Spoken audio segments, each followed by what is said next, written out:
Welcome back. It is Thursday, July 3rd, and the MLB. Our three favorite picks are on the way, including a long shot parlay we'll touch on at the end of the video. As always, it is Austin joined by Logan, recapping a good day yesterday. Angels and Braves over 9.5. Great call, Logan. Looked dead. Honestly, I turned off that game and said I'm going to do something else. And then the Braves somehow scored 7 runs. Who knew that was possible?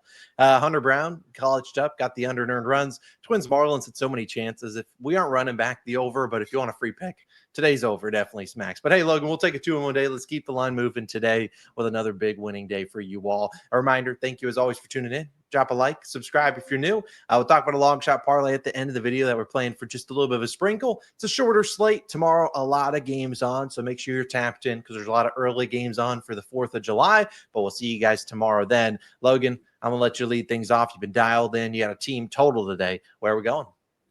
Yeah, this slate is a tricky one. Tomorrow is definitely the one. If we're gonna unload on more volume picks, we can save it for tomorrow. I like our card today though, and my team total today is going to be the Cleveland Guardians. Team total over 3.5, -125 on ESPN Bet is your best value there.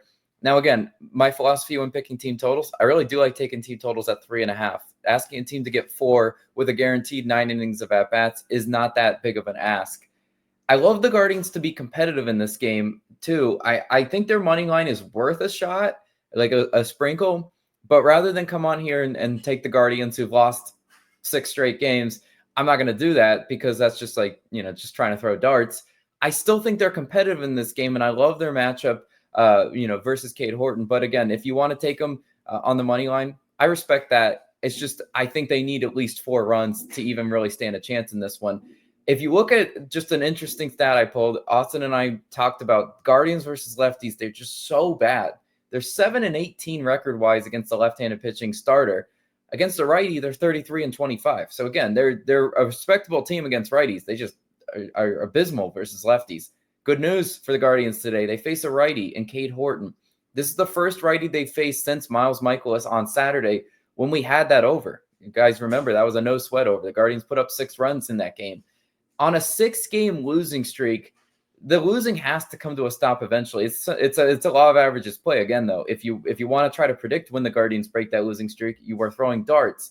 But I think they have a great opportunity to really break that losing streak today and put up some runs because Cade Horton is a target I just want to fade. 4.8 ERA and a 1.44 WHIP for Cade Horton. Look at his batting average allowed. He's getting hit by both sides of the plate. 277 batting average to righties, 295 batting average to lefties allowed. So again, the lefties are obviously having success, but the righties are having success as well. With runners in scoring position, he's allowing a 314 batting average. With men on, he's allowing a 308 batting average. A 300 batting average pitching out of the stretch is just, that's nasty business. So if the Guardians just reach today, they're going to put Cade Horton in uncomfortable positions. And that's really, what I want. Guardians struggle consistently with to get those runners in scoring position home. That's why I think this matchup versus Cade Horton actually plays into like one of the things they've struggled with, because Cade Horton has struggled with runners in scoring position and pitching out of the stretch. I think they get those timely hits today, and I think they come, early and often. Hitters facing Horton, let's talk about the splits. First plate appearance, 313 batting average allowed. Woof.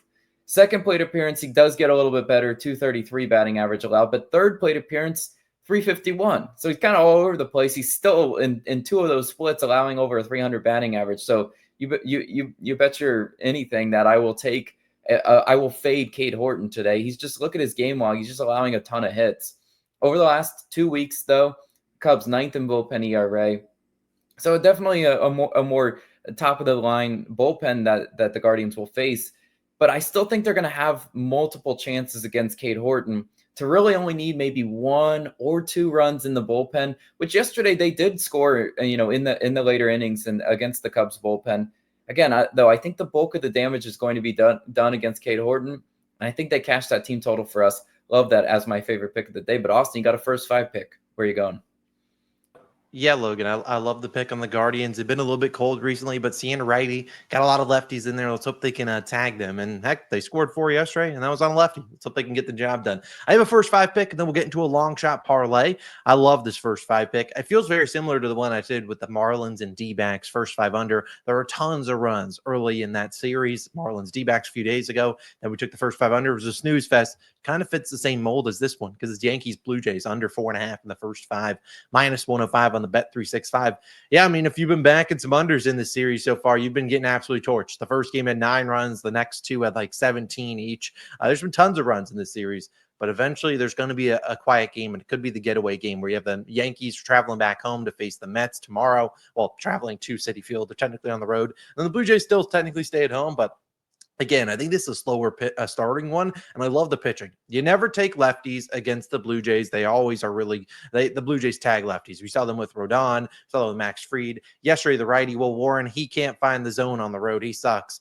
But a guy like Clark Schmidt today and Chris Bassett, I think we're in line for some pretty solid outings. I like the full game under in this one, but these bullpens have been very suspect. I think if this game goes under in the first 5, it's because the starters set them up to at least give them some wiggle room to give up some runs in the bullpen. But let's talk about these 2 starters. We'll begin with Clark Schmidt, who's been absolutely dynamite this season. He has been really, really good. Now, he is coming off a rough outing, 4 earned runs in his most recent start. But prior to that, is 3 starts before that, 0 earned runs. So 3 straight scoreless starts. I think he bounces back closer to that. He's been great with runners in scoring position, 159, batting average, 105 with 2 outs. So again, getting out of those jams. And the Blue Jays are a team that I'm not too afraid of them against right-handed pitchers. They swing very early, and Clark Schmidt can get them and just keep cooking and mowing them down. And we see Clark Schmidt, 201 batting average to lefties, 185 to righties with a sub 500 OPS. Now, sure, he'll see some lefties in there like Addison Barger and those guys, but again, a lot of the damage comes from the right-handed batters in this lineup. Talking to Bo Bichette,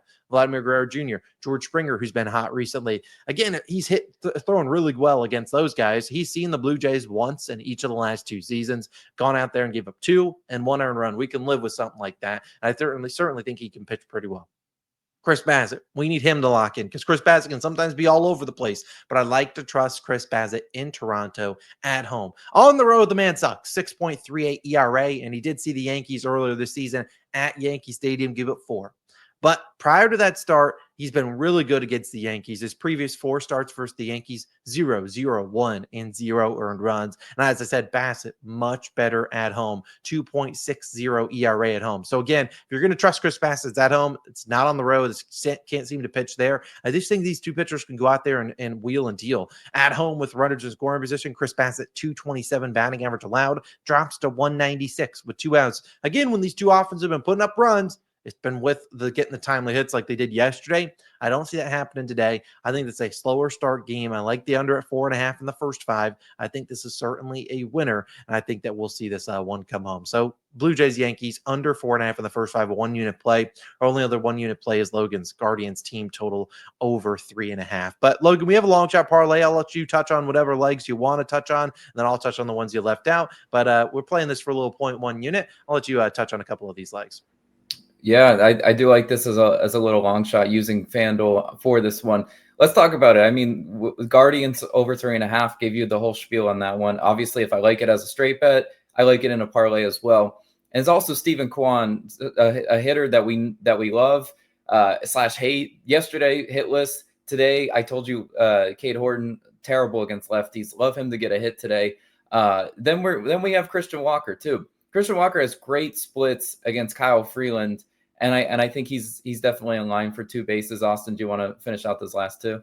Yeah, I mean, Mr. Christian Walker just absolutely torches the ball in Colorado. Hasn't been a great year for him, but when he gets out to Colorado, it's like he turns back into the best version of himself. So love him. Obviously, my first 5 under, I don't need to talk about that. Seth Lugo's under and outs. Seth Lugo has been pitching well recently, but he's still not been going into the 7th inning. And if you look at that Mariners game, a weird line there. Now, Brian Wu's technically not starting. Will be Logan Evans, but I think there's some runs in that game. And Seth Lugo with a 2.5 earned runs line is very suspect, given that his last 5 starts, he's only come close to 2.5 earned runs once. a lot of 0 earned runs in there. So I could see Seth Lugo getting tagged up a little bit here. The Royals are a team that love to pull their starters early. We've seen that with Lorenzen. We've seen that with Noah Cameron as well. I like this under here. So 0.1 units on that, just $10 turns into 125. Not too shabby. We'll see if we can win back a unit there. No harm, no foul if it does not come through. It's just a 0.1 unit play. But those are 3 plays. Try to go 3-0. We'll see you guys back tomorrow for the 4th of July, or maybe we play a pick in every single game. How's that sound? Probably would be a disaster to the bankroll, but we'll figure it out then. We'll see you guys there. See you tomorrow. Peace.